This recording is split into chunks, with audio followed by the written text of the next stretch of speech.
Yeilou Nishmat Niftarim. Alors, on continue en Ot Yud Gimel.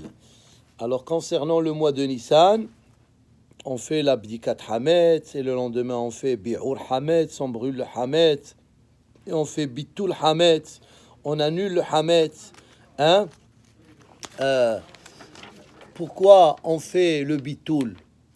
Hachamim, ils disent comme ça. Il se peut que tu as fait Bdikat Hametz, mais tu as du Hametz chez toi. Qui t'a dit que tu n'as pas un morceau de pain ou un morceau de gâteau ou un morceau de Hametz caché quelque part que tu n'as pas pu voir, même en faisant Bedikat Hametz? C'est pour ça qu'on fait Bitul Hametz. Bitul Hametz, ça veut dire, je dis, si j'ai du Hametz que je ne sais pas où est-ce qu'il est, je veux ne pas avoir avec ce Hametz aucun lien. Animevatel auto, ça veut dire il ne m'appartient pas, même s'il est chez moi. Alors c'est pour ça qu'on doit faire Bitul Hametz. Ensuite, on dit Kol Hamira. C'est ça le inyan de Kol Hamira. Et quand on fait Bdikat Hametz le soir, on dit pourquoi Hachel qui déchano be mitzvotav et tzivano, quel bracha tu fais? Hein? Quel bracha? Hachel qui déchano be mitzvotav et tzivano al bi'ur Hametz. Al bi'ur Hametz. Pourquoi on ne fait pas al Bedikat Hametz? Le soir, c'est Bedikat Hametz. Hachamim disent parce que le but de la Bedika, c'est le bi'ur. Ça veut dire qu'il n'y a pas une mitzvah comme telle pour faire Bedikat Hametz. Oui, Hachamim, ils ont instauré ça comme mitzvah. Mais quel est le but principal? C'est de trouver le Hametz et de le brûler. Alors, étant donné que le Ikar, c'est Bitul Hametz, c'est Bi'ur Hametz. C'est pour ça qu'on fait, même en faisant Bdikat Hametz, on fait la bracha sur le Bi'ur. Hein? Et on ne fait pas chez Hyanou. Hachamim disent, pourquoi on ne fait pas chez Hyanou sur Bdikat Hametz?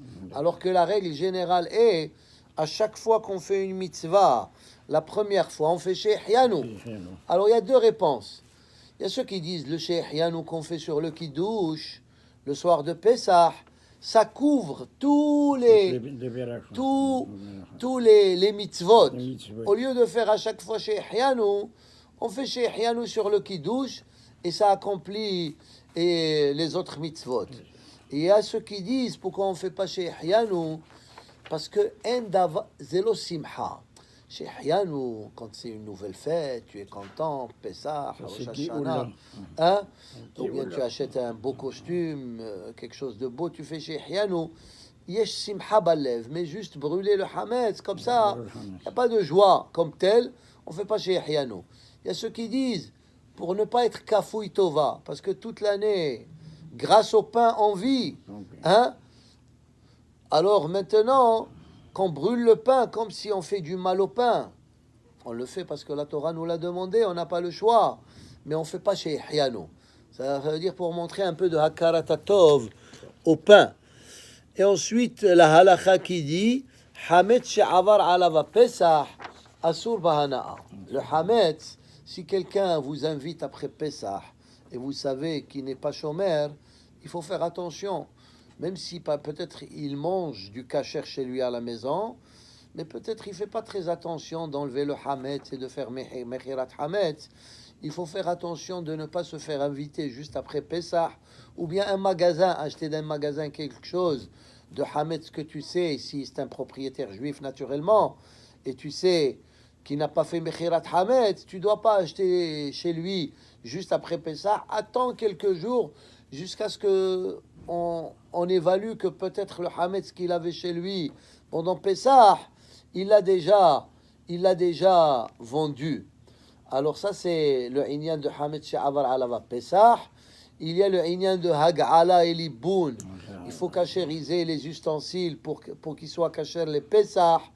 Et aujourd'hui, il est préférable d'avoir des kélim spécifiques pour Pessah. Et ensuite, il y a la matzah shmura qu'il faut essayer de manger au moins pendant le premier et le deuxième soir du Seder. Et on va expliquer ça dans un autre shi'ur, la différence entre une matzah de machine et matzah shmura qui est faite à la main. Il y a aussi des matzot de machine qui sont considérées matzah shmura. On va parler de ça. Maintenant, kitniot. Kitniot, c'est les féculents. Et les féculents, il y a les Ashkénazes, ils ne mangent pas du tout ça pendant Pessah. Et nous, les Séfarades, il est autorisé pour nous de manger les féculents, comme les petits pois, etc. Mais il y a des choses qu'on ne mange pas comme féculents, par exemple des pois chiches. Pourquoi? Pour leur nom. C'est ça, à cause de leur nom, parce que leur nom c'est Hems. Alors dans le mot Hems, il y a le mot Hametz, mais la règle générale est chacun il doit suivre son minhag. Minhag avotenu beyadenu. Ensuite, les Baalei Moussar, ils expliquent Or les Arba'asar Botkin et Hametz les Oraner, comme il est écrit dans la Mishnah de Pesachim. Or les Arba'asar, ça veut dire quand quelqu'un il devient Bar Mitzvah, Botkin et Hametz, il doit commencer à travailler pour éliminer son Yetzerara. Le Hametz, c'est le Yetzerara qui vient, selon Hachamim, le Yetzerara, il vient depuis la naissance de la personne. Alors que le Yetzeratov, il vient uniquement, le jour de la bar mitzvah. Alors c'est ça. Ole arba asar, quand la personne elle devient bar mitzvah, ça veut dire elle a fini 13 ans, elle commence le premier jour de sa 14e année. Botkin et hametz, il faut lutter contre le hametz qui est le etzerara. Le or hanner, le ner c'est quoi? Kiner mitzvah vetora or. Ta'anit tzadikim be'eref pesach, afilo enam bechorim, pene shebo beyom Katav Haman Sfarim le Hashmid et Kol Yehudim. Hachamim disent que la veille de Pesach, Haman c'était le jour où est-ce qu'ils ont envoyé le décret que Haman il a décrété. Alors ce jour-là, il est considéré Ta'anit Tzadikim. Naturellement, on ne jeûne pas, comme les Bechorim ne jeûnent pas, et on fait le Siyum pour se faire acquitter. Kaf Aleph, Birkat Yitzhak le Yaakov Belelze. Ce jour-là, quand Yitzhak, il a dit à Yaakov Avinu de lui amener à manger pour qu'il lui donne la beracha, c'était le premier jour de Pesach.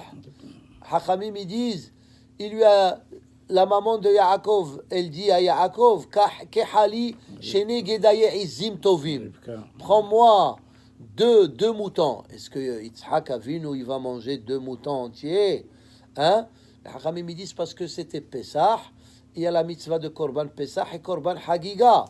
Alors, et ce soir-là, Yitzhak il a donné la beracha à Yaakov, V'yiten lecha Elohim, mital hashamaim ou mishmanei haaretz. D'ailleurs, c'est pour ça qu'on fait le tikkun atal.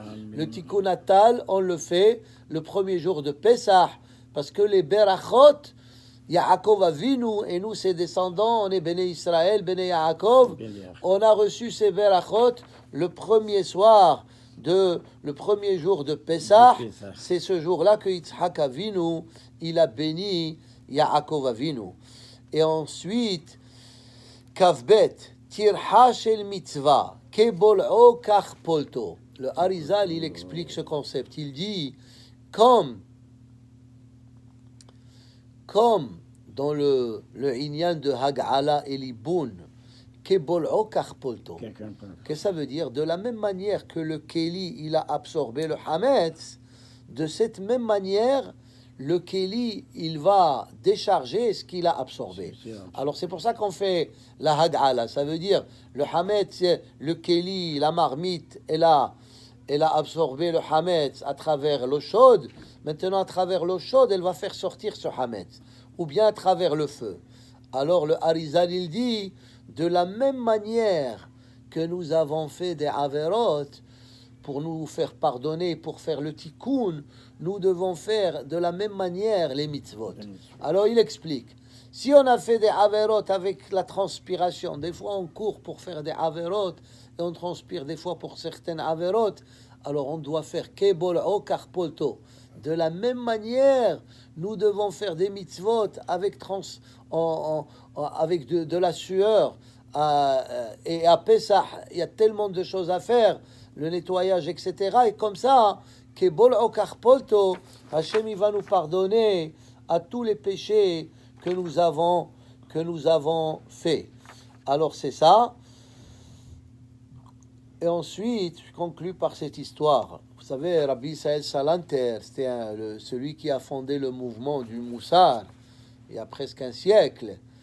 Et lui, il était très très méticuleux concernant le mitzvot de Ben Adam Lahavero. Malgré qu'il était un grand, il avait beaucoup de valeurs, beaucoup de midot tovot, mais il mettait le point sur Ben Adam la Havero, hein, sur Ben Adam la Havero. Alors, on raconte une fois, il est resté debout toute la nuit parce qu'il a remarqué que quelqu'un il dort, il ne voulait pas se déplacer, peut-être il va le déranger.